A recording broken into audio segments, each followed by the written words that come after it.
Well, hello, hello, hello, hello. I'm Ginger Bananas, and today I'm gonna do a tier list about the value of the Genshin Impact 4-star characters for a new account. I myself have been playing Genshin Impact since launch, and just a month ago I've started a new account to do a standard banner only challenge. So I will only ever pull on the standard banner.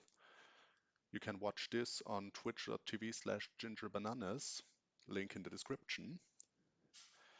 Full disclaimer for the start, I am not I'm not precisely talking about a character's strength in this tier list. I am mainly talking about how highly I value it compared to the others as a pull for a new account. There is some part of subjectivity in it, but I thought it might be helpful for newer Genshin players to evaluate which characters they should pull for, or if the current limited character banner might be useful for them. First things first, I'll be talking about some concepts in Genshin, like energy. I will not go into detail on this video about those concepts. If you want me to go more in depth about those, you can always ask for that in the comments, and I can make another video about, for example, energy or funneling. So, you start Genshin with a roster of 3 characters. Mainly your Traveler, then the 3 starter characters, which are comprised of Amber, the Pyro Archer, Lisa, the Electro-Catalyst user, and Kaya, the Cryo Sword user. Adding this roster of 3 characters is Barbara, who you get for free upon reaching adventure rank 20, I think, and Xiangling and Collei, who you get for free when you complete the first few floors of Spiral Abyss. Precisely, Xinyan for completing floor 3 of Spiral Abyss, and Collei from completing floor 4 of Spiral Abyss.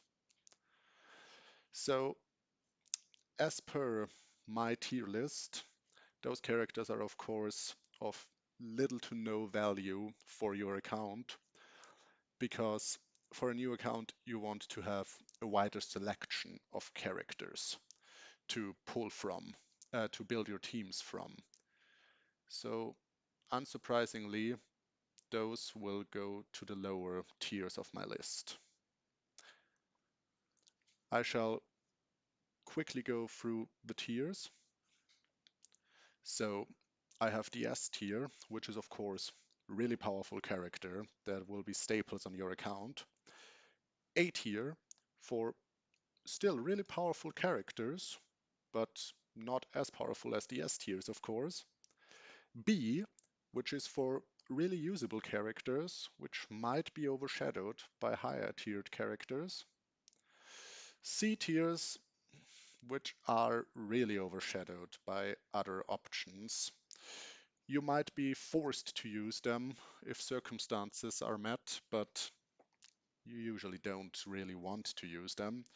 And of course, D tier, for which I will immediately pull most of the starting characters into, because I already have them, and their constellations don't unlock anything new that's powerful enough to really help me.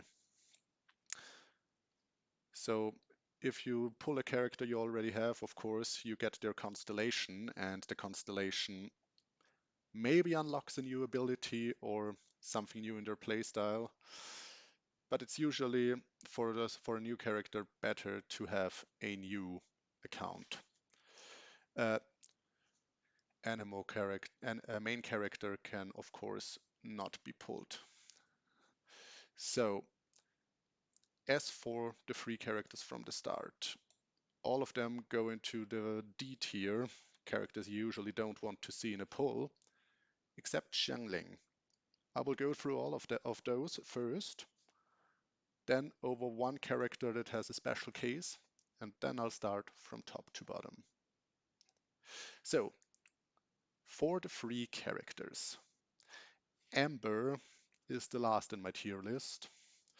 I mean, she's widely considered one of the worst characters in Genshin. Her Baron Bunny doesn't create much energy. She's clunky to play, not that powerful. Next to last is Barbara. Thing is, I really don't like Barbara personally. Yes, she's good at healing, but her constellations don't really do much, except her constellation 2, which increases the duration of her Aqua Ring, which might be useful if you play her in a Hyperbloom team, but I hate the self application of Hydro that she gives to you. You're just getting frozen or electrocharged and thus crowd controlled all the time. That just, if I have the option to go by with another healer than Barbara, I never have Barbara in my teams. Lisa, her constellations are not that good. Her constellation 4 is really good, but do I really want to get Lisa 3 times before the fourth time is finally good? Kaya, his constellation 1 is alright. His constellation 2 has a fluctuating value from meh to really good. So his C2 increases his bursts duration upon killing enemies. So if you are in content where you kill enemies left and right, you have really high uptime on his burst. If you fighting against bosses or really tanky enemies, you won't ever get any value out of it. And I consider Collei the second most valuable of the starting bunch. If you get any constellation of starting characters, could as well be Collei, because her C1 and C2, while not game breaking, are rather good. The exception from the three characters you get at the start of the game is Xianling. She is really, really, really, really powerful, and her C1 gives shreds the resistance, the pyro resistance of enemies hit by her E, so by her panda bear who's spitting fire on them. And this is really valuable for her damage. If you play Xiangling in a team, she deals a lot of damage. So more damage to her is always a good thing. That's why I'd be happy about getting her Constellation 1. At least much happier than about those characters. There's technically another free character, which is Noelle. Noelle Noelle, you get her by wishing on the beginner's wish banner, which does not feature weapons and only the starting roster that was available in Genshin Impact. There is a discount on the beginner's wish banner,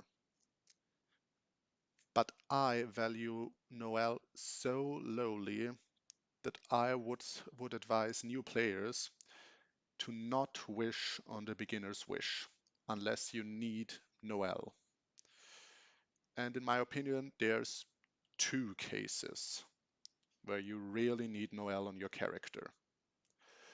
One is when you need to fight the Golden Wolf Lord and have no geo character to really deal with it.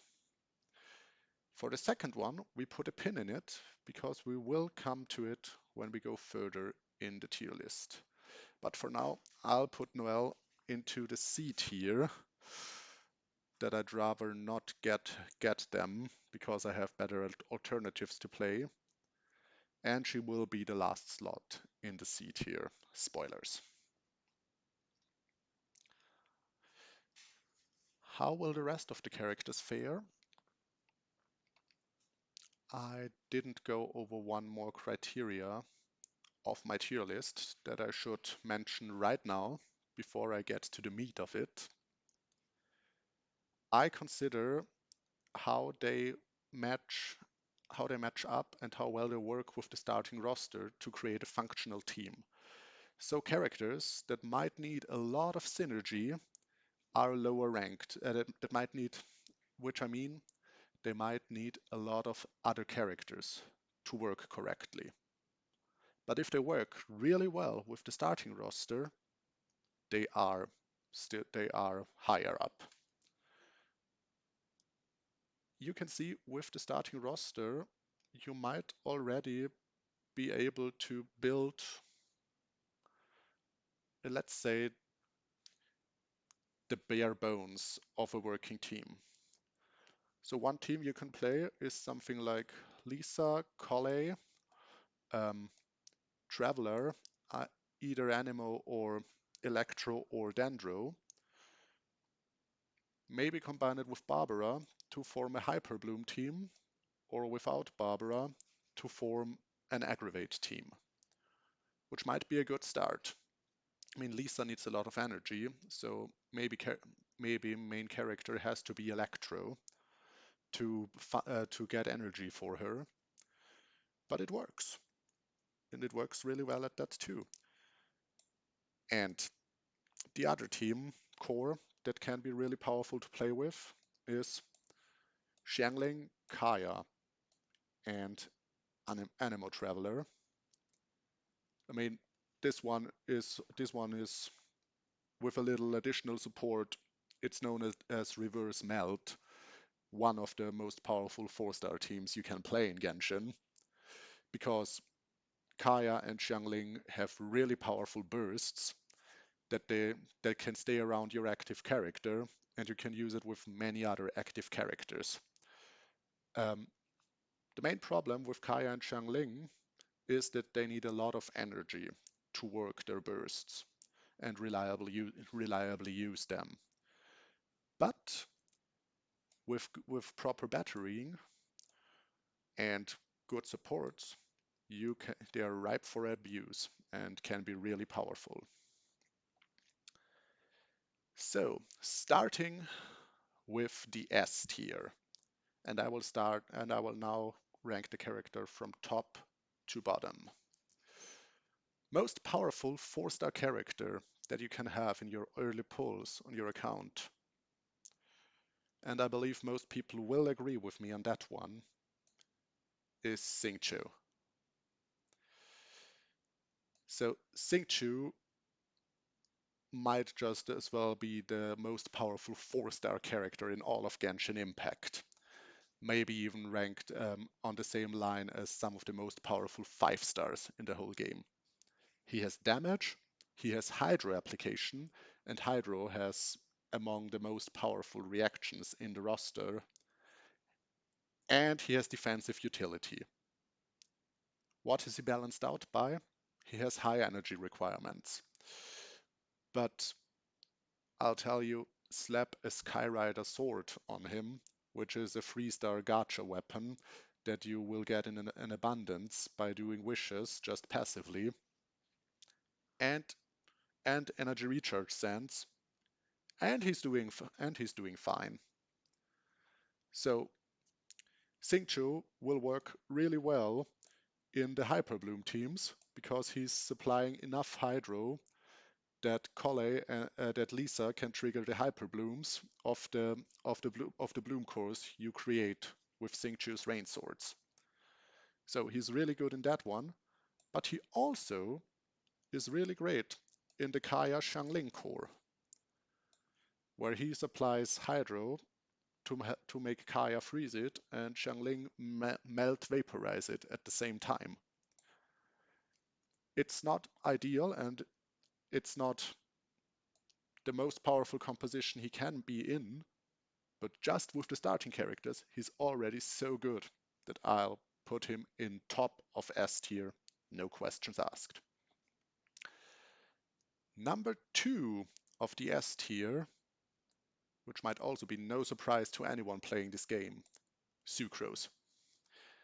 Anemo is a really powerful element in the game, and which is mainly due to the strength of the Viridescent Vanilla set, which shreds resistance of the element you swirl with your Anemo. Sucrose combines the Anemo resistance shred with one of the best groupings in the entire game. Both her skill and her burst group enemies together, keep them in one place, so that you can your area of effect abilities very well to just kill the enemies. So you can play Sucrose really well in both of the cores that immediately present yourself with your starting roster. And for the for the ease that she fits into teams and for her personal power, she definitely earns slot 2 of S tier. As for the third one, I'll give you a few seconds to guess. If you guessed Bennett, you're right.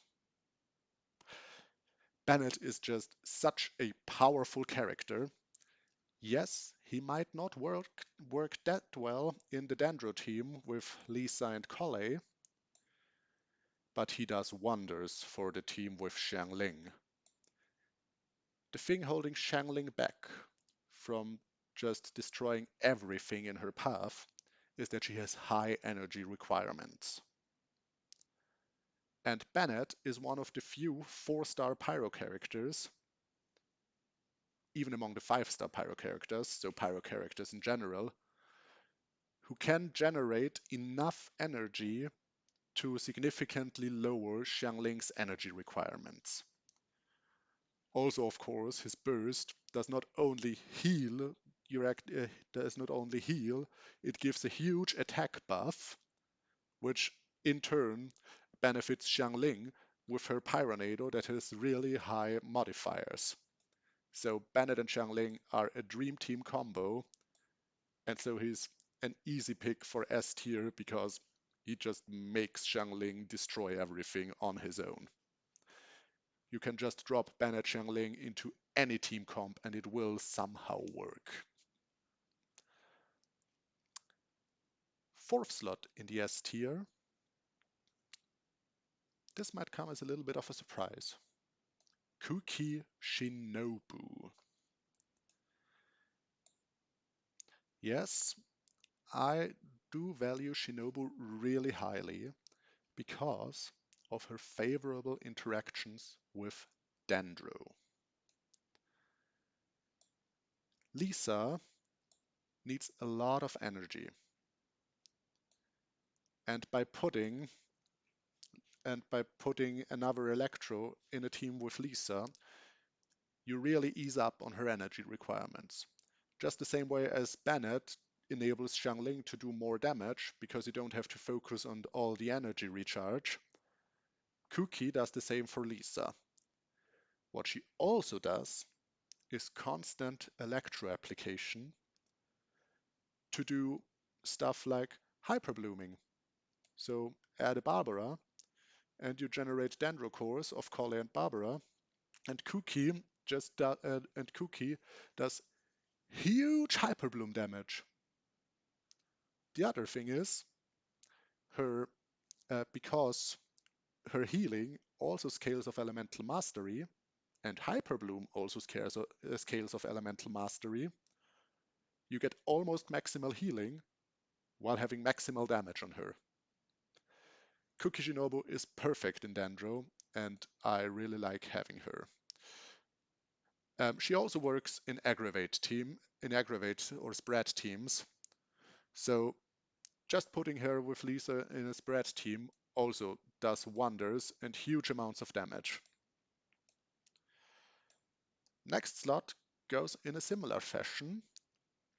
You might have already thought that she would come that she would come before that, Fischl. I do value Fischl a lot. And if you directly compare Fischl to Shinobu, thing is, Fischl brings a lot of damage, and her A4 passive reacts favorably with the hyperblooming, with the aggravating that you do if you pair her with another electro character. But Fischl only does damage. A lot of it, but I really value Cookie's defensive utility over Fischl's raw damage. Fischl also gives a little more produces a little more energy with her Raven's shots than Cookie does with her Electro Pulses. But in comparison, whenever I switch in teams between those two, I find the difference in energy negligible. The difference in damage, however, is huge. Still, Cookie is above Fischl for me. But S tier is S tier. Fischl is still one of the best. The last character that I myself would put in S tier is another character that works really well with the Dendro team, which is Yao Yao. For your Dendro options, so for most Dendro reactions, you want to have constant application of Dendro. You do have the options of Collei, who has short cooldowns and creates a comparatively small field of Dendro application, and she has low energy requirements, and Dendro Traveler, who has long cooldowns and creates a large field of Dendro application. The problem with both of them is that their main source of constant Dendro application is on their bursts. So the reason why I value Yao Yao that highly is that she has her Dendro application on her skill. It's not as huge as the bursts of Dendro main character or Collei, but it is enough for an Aggravate team to make constant use of. And she can easily enable Hyperbloom, because Hyperbloom sometimes has the problem that you're really torn between needing maybe another Hydro character or a second Dendro character to create enough blooms. Yao Yao's burst has a really huge Dendro application, second only to Nahida. So she's a really great enabler for Hyperbloom as well. That's why Yao Yao rounds out my S tier. Final character in the S tier. Now we're getting to the A tier. The A tier contains really powerful characters that might be eclipsed by characters from the S tier, but you're still really happy to have them. First one of those, I'd say, is Shikanoin Heizo.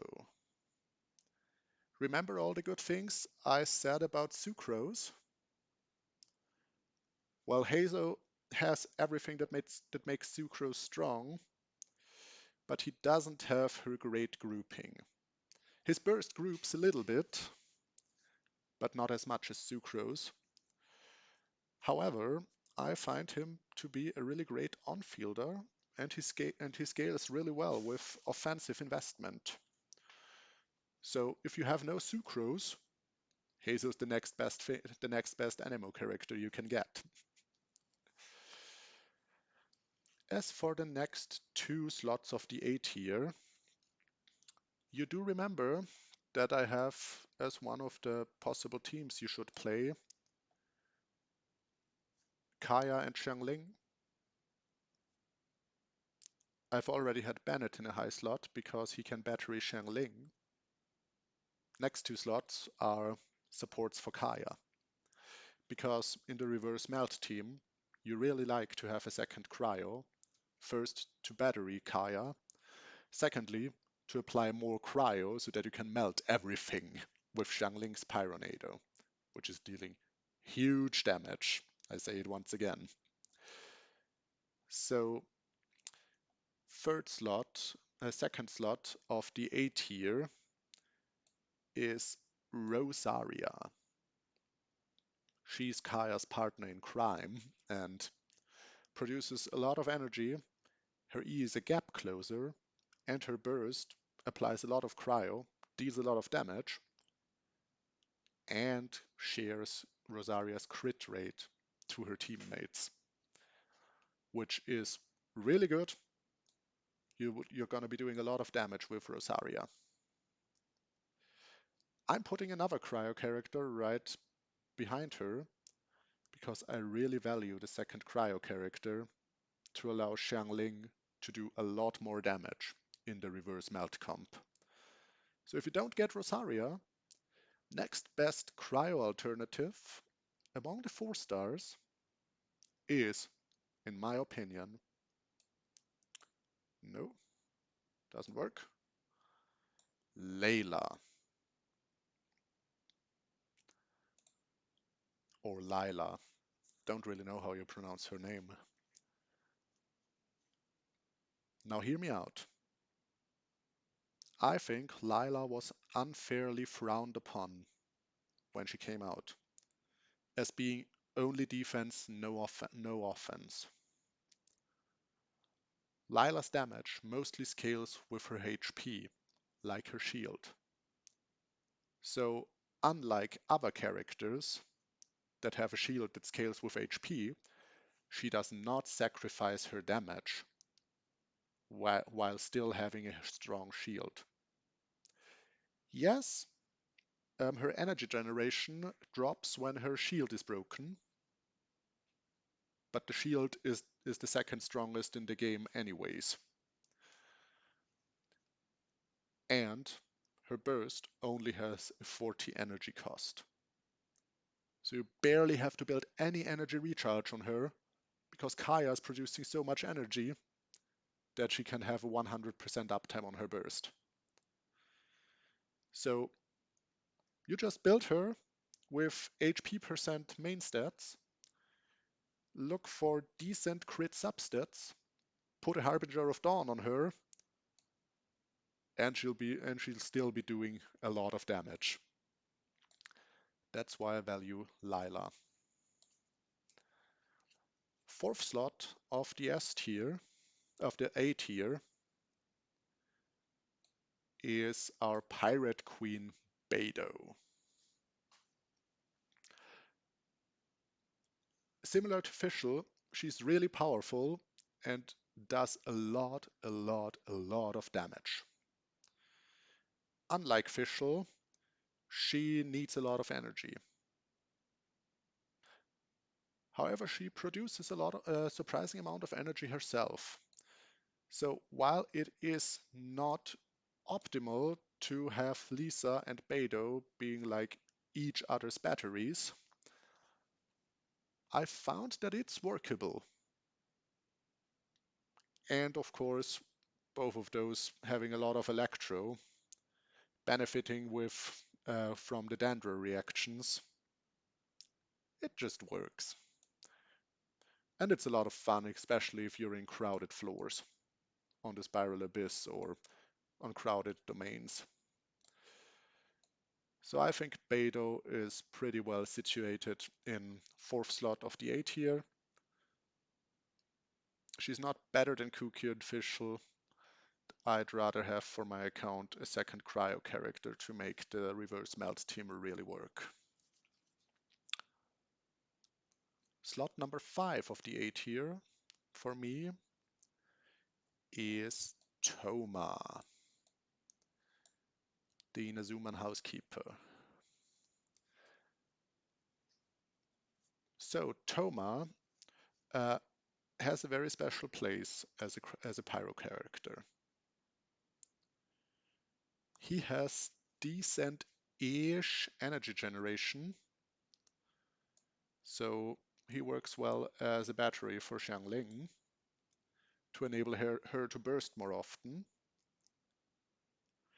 But I would argue that he's not best in the reverse melt team because unlike Lila, whose damage whose damage also scales with HP, like her shield, Toma's damage does not scale off his HP, but his shield does. So if you build him for his shield, he doesn't do any damage, but if you build him for damage, his shield is really poor. Toma is actually best as one of the only characters in the game who enables Burgeon.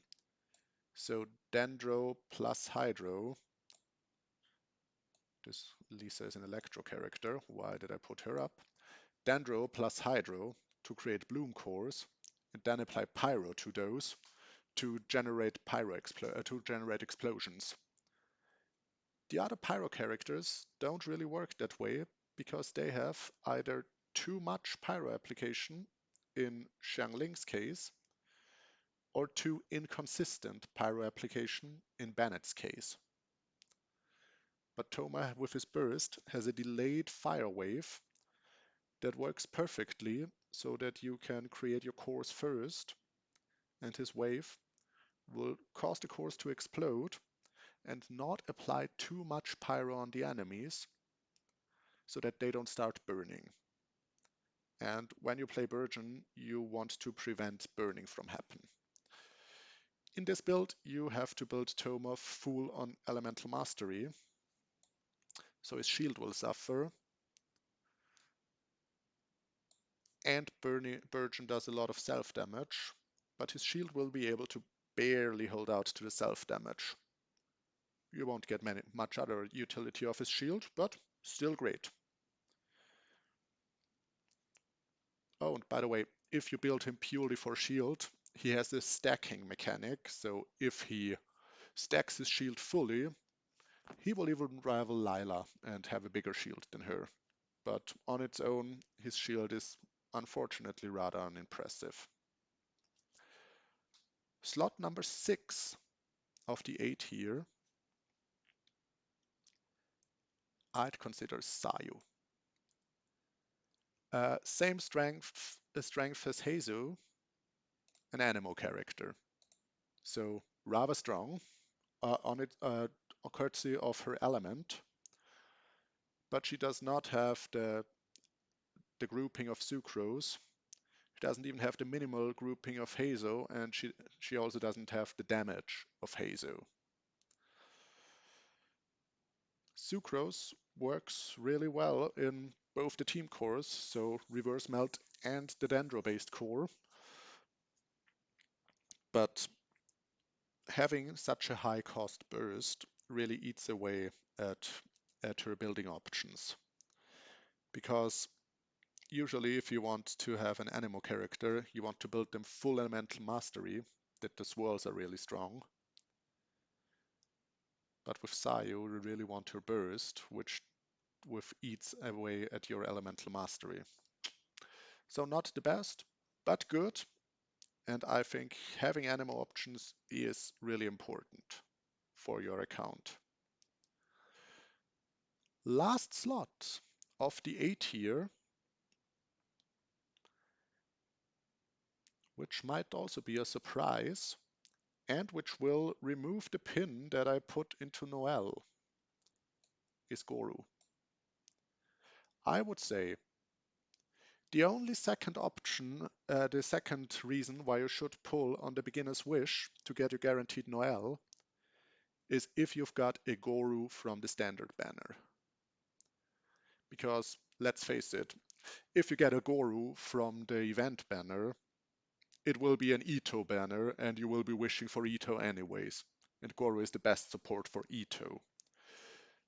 But with Noel, uh, But with Goru, Noelle suddenly becomes a really strong character. I don't like Noelle usually because it seems to be like she deals no damage before she's Constellation 6. But to be in Constellation 6, you have to have pulled her 5 times already, so. But with Goru, suddenly she becomes a really tanky damage dealer, and you just play Noelle, Geo Traveler, and Goru to get the triple Geo bonus. Maybe add Lisa to that because she shreds the defense of the enemies, which helps the Geo damage that you're doing. And you've got a rather strong team. I know Goro breaks a little uh, with my prerequisites that a character should not be dependent on another character that you would have to pull in the gacha. But seeing that Noelle is guaranteed in the gacha system, I'll make an exception for him. And Monogeo is a fun team, even though there are a few situations where it doesn't really work out, like when you're on abyss floors that are full of the Fatui. But it will get the job done, I'll assure you. Next on, we go to the B tier, which features characters that might be usable, but they are outclassed by a lot of the characters in the roster. So, first character of the B tier for me is Candice. The only other Hydro 4-star besides Xingqiu, who is in my opinion one of the best characters in the game, and Barbara, who I really dislike. Remember what I said about Xingqiu? What makes him so great? He has great Hydro application, great damage, great defensive utility, but a lot of energy issues. Well, Candice has the great Hydro application. Yeah, nothing else. But the Hydro application is in a lot of cases just enough to carry a team because Hydro deals the strong Hydro facilitates really strong elemental reactions.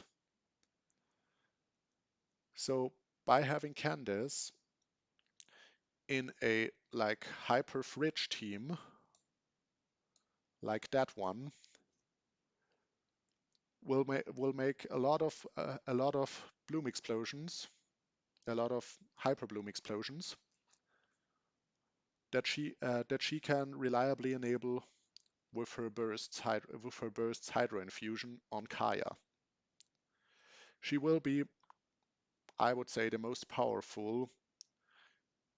Theoretically, she would be the most powerful with, I'd say, Yao Yao and Shinobu, and that's why she is only in the B tier and not in a higher tier, because of course the optimal composition would be with characters with additional gacha characters. Still, Hydro is powerful, and she deserves at least a high placement in a lower tier for facilitating all this Hydro stuff. I mean, of course, if you have Xingqiu, um, Candace's place goes down a little bit.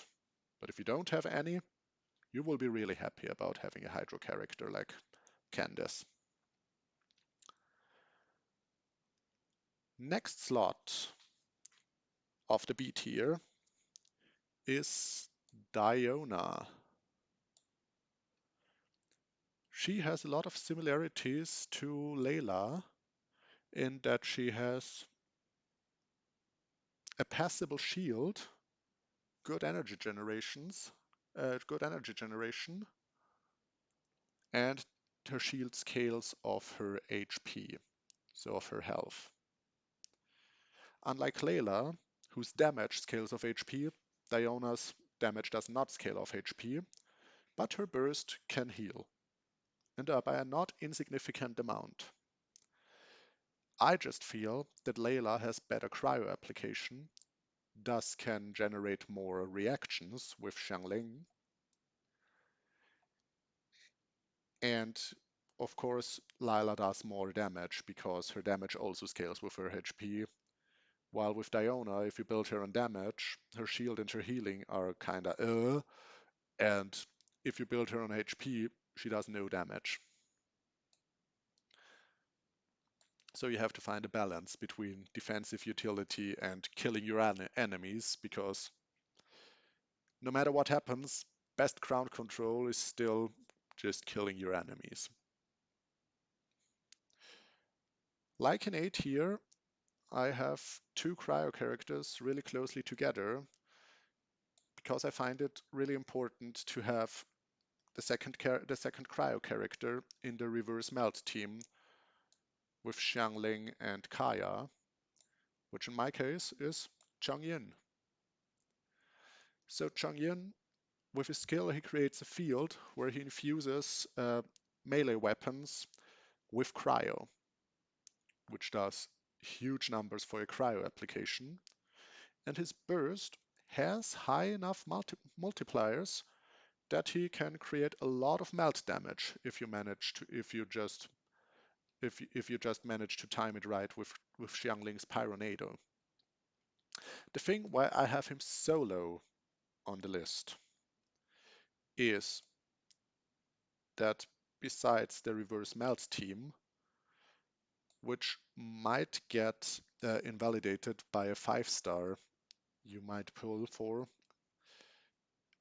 he doesn't have many uses because his cryo infusion actively hurts some of the team comps he could be, hurts some characters.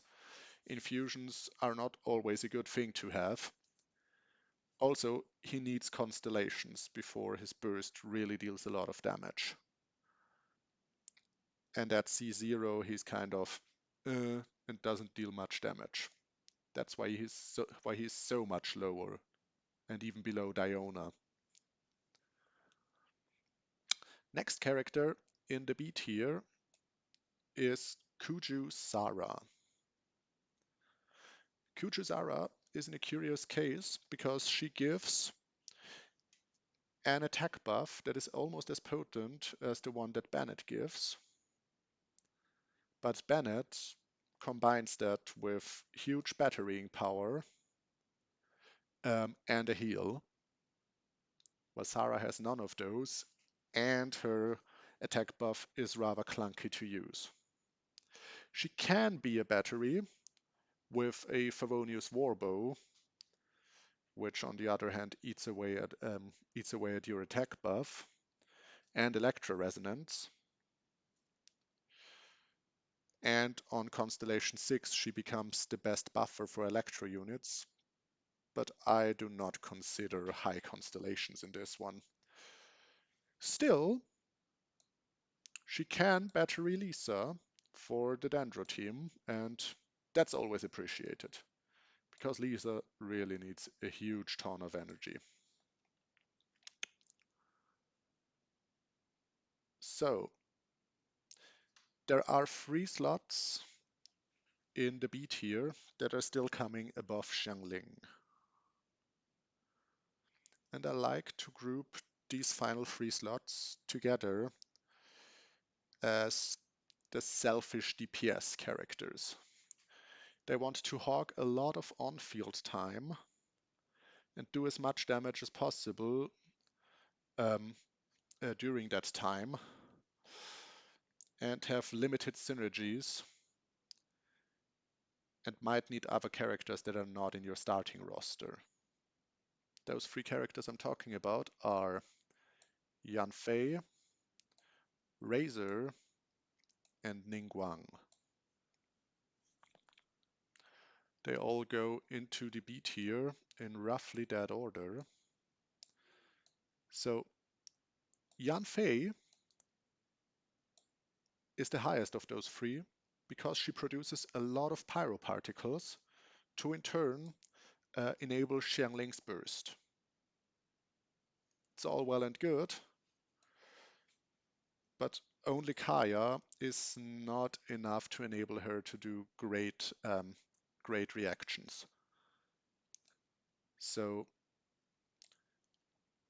Yanfei would rather have Xingqiu, and of course he's luck dependent if you've got him, so she's not that high on the list. As for Razor, Razor can work really well in Aggravate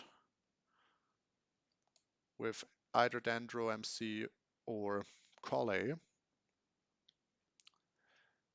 Bad thing is, he requires high field time, so you have to run your rotations really tightly or he'll lose out on the reactions. The other thing is, I tried to make Razor Lisa work, but it really doesn't feel that good. Because Lisa needs that much energy and Razor hogs so much on-field time. So maybe personal preference, but I don't feel that well about Razor Lisa. So I have him a little lower for that. You can play Razor in a physical team with like Kaya and then basically whatever you want. But it's not as powerful as Aggravate, I would say. Still, Razor is a rather reliable damage dealer for just investing into him and have him go unga bunga with his burst. Ningguang is really powerful. On my main account, before I pulled my first 5-star character, I was really happy to have her as my main damage dealer. Because she brings a little bit of defensive utility as well with her crystallizing. However, Geo is a weak element. And so she's getting easily overshadowed by comps that have a lot of reactions. All I have to say about Ningguang. And of course, right after her, Xiangling's Constellation 1 is really great. I value it higher than the other characters that are still missing from the 4-star roster. So C tier.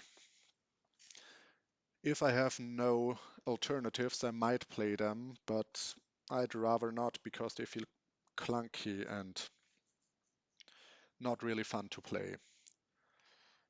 Top of that tier is Dory. Dory faces a lot of competition from the other possible Electro characters. I mean, she does create energy. She does heal. But the other Electro characters just do more support and or damage than Dory. She just feels very underwhelming compared to the other ones. Next one is Faruzan. Faruzan, even more so than Kujo Sara, has the syndrome of she needs Constellation 6 to really work. Everything else feels terrible. She barely creates energy. Her buff is really clunky, and it only works for a really limited amount of characters. I mean, there's 3, maybe 4 characters in the entire game, 5 if you consider Sucrose, that really benefit from her buff.